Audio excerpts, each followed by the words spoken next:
रिया ने जैसे ही लाइब्रेरी के अंदर साहिल की चप्पल देखी, उसके पैरों तले जमीन खिसक जाती है और वो बैठकर जोर जोर से रोने लगती है।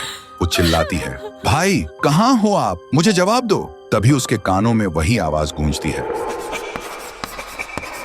वो पीछे घूमती है और देखती है ब्लैक बोर्ड अपने आप लिख रहा होता है, अर्जुन मिस्ड रोल नंबर 13। देखते ही रिया की सांसें रुक जाती हैं और वो समझ जाती है कुछ तो बहुत डरावना है यहाँ। कांपती हुई आवाज में रिया बोलती है, तुम कौन हो और ब्लैक बोर्ड पे जो लिखा है उसका मतलब क्या है? अगर कोई यहाँ है तो मुझे दिखाई दो। तभी एक अजीब सी आवाज गूंजती है और एक परछाई दिखाई देती है। एक लड़का स्कूल यूनिफॉर्म में, उसकी आंखों में सिर्फ दर्द। वो कहता है, सब मुझे भूल गए। रिया पूछती है, तुम कौन हो और चाहते क्या हो? परछाई बोलती है, मैं हूँ अर्जुन, मिस्ड रोल नंबर 13। आज से 5 साल पहले की बात है। मैं बचपन से अनाथ था।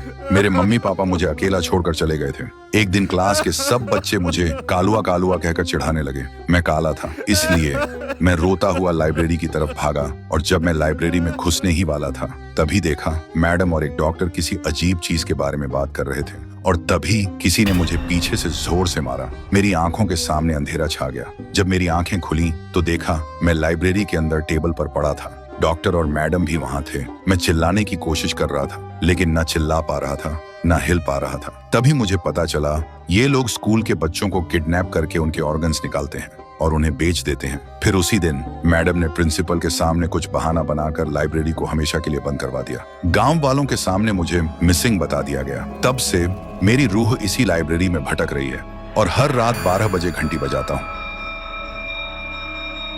बस इस उम्मीद में कि कोई आए, मेरी कहानी सुने और मुझे इंसाफ दिलाए। रिया की आंखों में आंसू आ जाते हैं। वो बोलती है, मैं तुम्हारा दर्द समझ सकती हूँ, लेकिन मेरे भाई ने क्या किया था? उसे क्यों गायब कर दिया? वो कहाँ है? अर्जुन बोलता है, तुम्हारा भाई बिल्कुल ठीक है। उस दिन जब मैं उसके सामने आया वो डर के मारे बेहोश हो गया था। अब वो तुम्हें लाइब्रेरी के एक कोने में एक सीक्रेट डोर है, उसके पीछे मिल जाएगा और वहीं मैडम के राज की असली फाइल भी है। अगली सुबह रिया और साहिल गांव के लोगों के सामने आते हैं। साहिल को जिंदा देखकर सब लोग हैरान हो जाते हैं। रिया वो फाइल सबके सामने रखती है जिसमें मैडम का हर काला सच साफ साफ लिखा था। कुछ देर बाद पुलिस आती है और जो भी लोग इस राज के पीछे थे सबको गिरफ्तार कर लेती है और अर्जुन, उसे अब इंसाफ मिल चुका होता है। उसकी रूह धुआं की तरह हवा में गुम हो जाती है। तो दोस्तों, अगर आपको ये कहानी पसंद आई हो और आगे भी ऐसी हॉरर सीरीज चाहिए हो तो कमेंट करो